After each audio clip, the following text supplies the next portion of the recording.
영상이 사물을 바라보는 그런 필터를 갖게 되는 좋은 도구라고 생각합니다. 안녕하세요 여러분, 앨리스입니다. 오늘은 조금 힘든 얘기를 한번 해볼까 해요. 제가 병을 앓으면서 공황장애를 겪게 됐는데 이렇게 글을 먼저 이렇게 말을 시작하면은 좀 자극적일 수 있지만 아마 저는 명상이 없었으면은 아주 극단적인 생각을 많이 했었을 것 같아요. 제가 병이 생기고 나서 아무것도 할 수가 없었고 원인 모를 병이고 치료제도 없고 경제적으로 너무 어려우니까 일은 쉴 수가 없고 그래서 그 아픈 몸을 이끌고 회사는 가야 되는데 돈을 벌어야 돼서 회사는 가는데 각종 염증에는 다 걸리고 아플 때마다 마음이 엄청 많이 무너졌던 것 같아요. 그래서 왜 하필 나지? 왜 하필 나야? 이게 마음을 추스를 만한 그런 어떤 여유나 공간이 없었던 것 같아요. 그냥 계속 마음이 무너져 내리는 느낌? 그래서 극단적인 생각을 좀 많이 했던 것 같아요. 공황장애는 그래서 제 병이 시작했을 무렵에 생긴 병이에요. 제가 겪은 공황장애 증상은 봉지로 제 얼굴을 휘감는 느낌이었어요. 숨을 쉴 수가 전혀 없고요. 죽음으로부터의 공포가 너무너무 컸어요. 당장 지금 죽을지 모른다. 혹은 죽어도 내일 안에 죽을지 모른다. 라는 공포감이 너무너무 심했던 것 같아요. 그러니까 이제 비슷한 상황만 생겨도, 숨을 못 쉬는 비슷한 상황만 생겨도 너무너무 이제 공황이 심하게 오는 거죠. 마치 물고기를 물 밖에 꺼내놓으면 숨을 못 쉬어서 파닥파닥 하는 그런 느낌이었어요. 정말로 죽는 느낌이었는데 공황 발작이 자주 생기면 공황장애거든요. 근데 그 공황 발작이 처음에는 조금 생기다가 이게 완전히 이제는 일상생활이 불가능할 정도로 너무너무 자주 오는 거예요. 회사에 갔을 때도 그냥 갑자기 오는 거예요. 갑자기 오고 길을 걷다가도 갑자기 오고 그러니까 우버를 타고 응급실에 가서 누워있으면 20분 만에 퇴원을 하고 거기서는 제가 심장이 너무 빨리 뛰고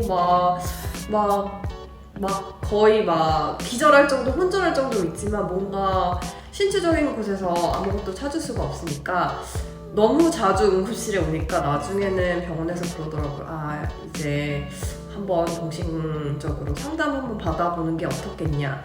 그래서 응급실에서 추천을 해주셔서 이제 정신과 선생님과 상담을 받게 됐어요.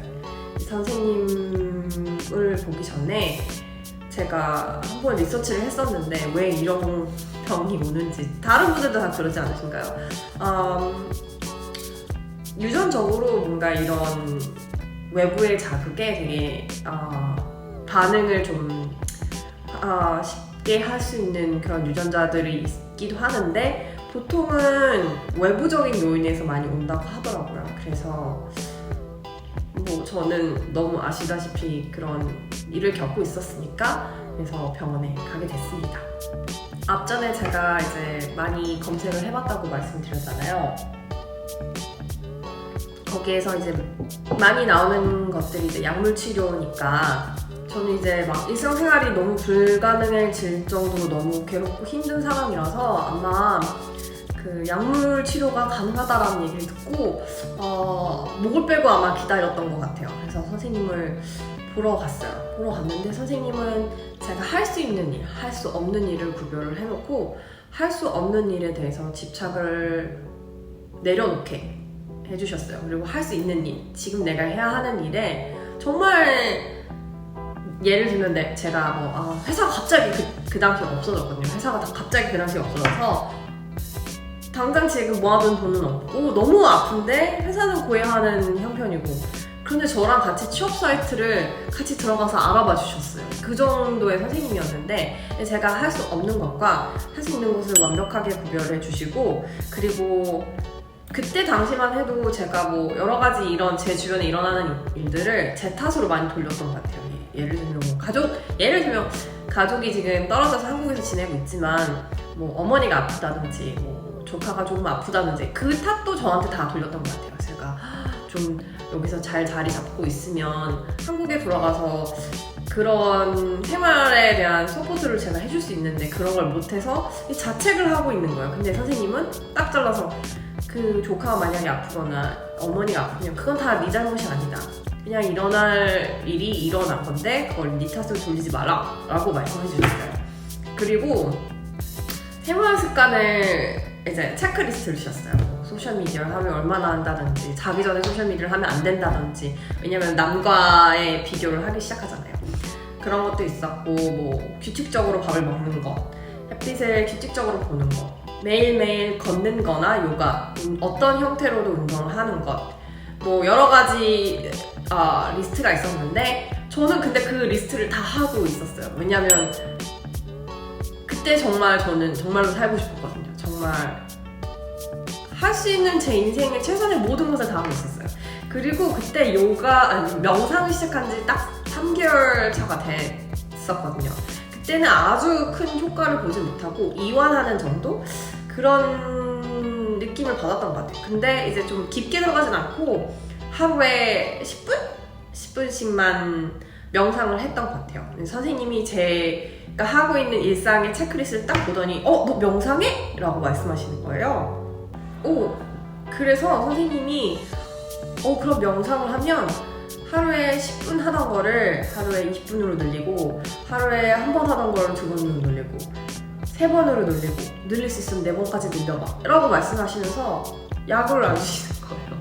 저는 지금 죽겠는데 지금 일상생활이 아예 안 될 정도로 너무 괴로운데 선생님이 처음부터 저한테 약을 주지 않으셨어요. 그리고 말씀하시기는 약을 먹기 시작하면 약에 대한 부작용도 있고 의존도가 너무 높아져서 결국에는 헤어나올 수 없게 되니까 네가 자력으로 할 수 있는 것을 최선을 다해보고 그 다음에 얘기하도록 하자라고 하신 거예요. 그래서 제가 앞에 말씀드렸지만 저는 진짜 목을 빼면서 약을 기다리고 있었거든요. 정말 너무너무 그거밖에는 정말 너무너무 절망적인 상황이라서. 근데 선생님이 뭐 명상을 하라고 하니까 제가 학교 다닐 때도 선생님 말씀 되게 잘 들었거든요. 그래서 해보지 라고 명상을 시작했던 것 같아요. 그래서 명상을 하면서 이게 짜잔 하고 마법처럼 고쳐지면 참 좋겠지만 이게 그렇게 한번 명상 그렇게 한다고 해서 바로 고쳐지진 않더라고요. 근데 그렇게 규칙적으로 명상을 하고 있을 때 한 달쯤이 됐었나? 한 달쯤이 되니까 그 발작의 증상이 조금씩 횟수가 줄어드는 거예요. 그걸 제가 느끼기 시작하는 거예요.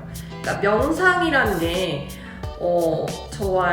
저의 생각과 저를 분리시키는 작업이에요.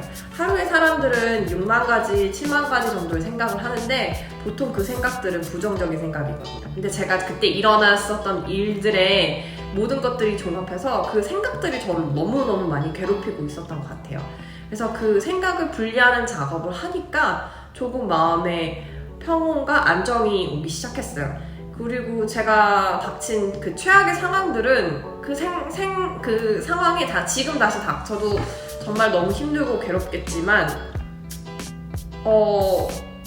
그냥 그 사실은 그냥 팩팅이었던 거예요. 그냥 이 생각들을 그냥 걷어내고 나니까 그냥 제가 보이는 지금 현실이 보이기 시작했고 그 불안한 횟수가 점점 줄기 시작했어요. 줄기 시작해서 마치 명상이 나중에는 근육을 키우는 느낌이 들었어요. 마음의 근육을 키우는 기분? 그 거친 목소리를 끄니까 점점 내 안에 있는 것들이 모두 강해지면서 1년 만에 공황장애를 극복했었던 것 같아요. 물론 꾸준한 운동은 그때도 꾸준히 하고 있었지만 지금 약 10년 차 정도 됐거든요. 운동을 거르지 않고 저번에도 말씀드렸지만 좌뇌 우뇌를 맞추는데 걷기 운동만큼 좋은 게 없기 때문에 걷기 운동을 하거나 뭐 쇠질도 분명합니다. 저는 쇠질도 하고 사람들을 만나서 긍정적인 에너지를 갖기도 하고 그랬는데 지금 생각해보면 모든 것들은 마음의 필터를 걸러서 사람을 보는 것 같아요. 그래서 뭐 아이를 볼 때도 제가 최근에 읽은 책 중에서 김성호 회장님이 해주신 책이 아이가 되게 못생겼는데 부모가 너무 예쁘다 라고 했었던 게 이해가 안 갔는데 그 아이를 예쁘다라는 눈으로 보니까 그 아이가 정말 예뻐 보이기 시작했다라는 얘기를 한 구절이 생각이 나요. 그러니까 마음이라는 필터를 통해서 모든 걸 보는 거예요. 명상을 하면 브레인, 머릿속에 옥시토신, 세로토닌 같은 행복 호르몬들이 만들어진대요. 근데 참 약물이 없이 인간의 몸에서 저절로 그게 만들어진다는 게 정말 얼마나 위대하고 멋진 일인지 다시 한번 생각을 하게 됩니다. 코로나로 인해서 많은 분들이 공포에 떨고 있죠. 그렇지만 코로나로 사망하는 사람들보다 아직까지도 자살률로 사망하신 분들이 훨씬 많다고 해요. 이게 명상이 사물을 바라보는 그런 필터를 갖게 되는 좋은 도구라고 생각합니다. 그래서 모든 분들이 명상을 좀 하셨으면 좋겠고요. 저는 명상을 한 지는 횟수로는 6년 차가 되고요.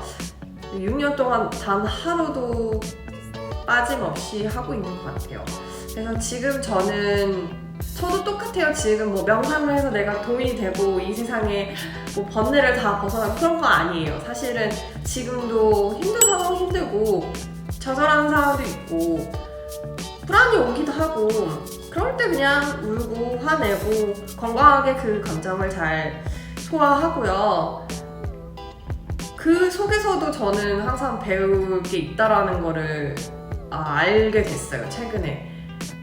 그러다 보니까 지금 제가 가진 것에 감사하는 마음도 더 크게 됐고 작은 행복, 제가 지금 마시는 이 커피 이것도 제가 가지고 있는 작은 행복 중에 하나잖아요. 그것도 되게 깊고 크게 행복감이 저한테 오기도 하고요.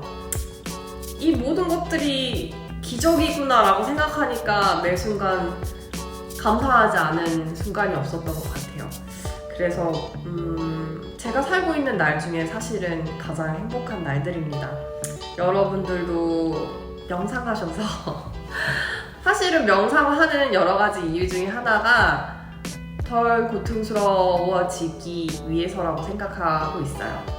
그러니 마음의 지옥에서 벗어나고 싶으실 때 약물에 의존하기보다는 우리 내에서 자연스럽게 만들어낼 수 있는 행복 호르몬을 통해서 여러분들도 행복을 찾으시길 바랍니다. 그럼 모두 하쿠나 마타타 안녕!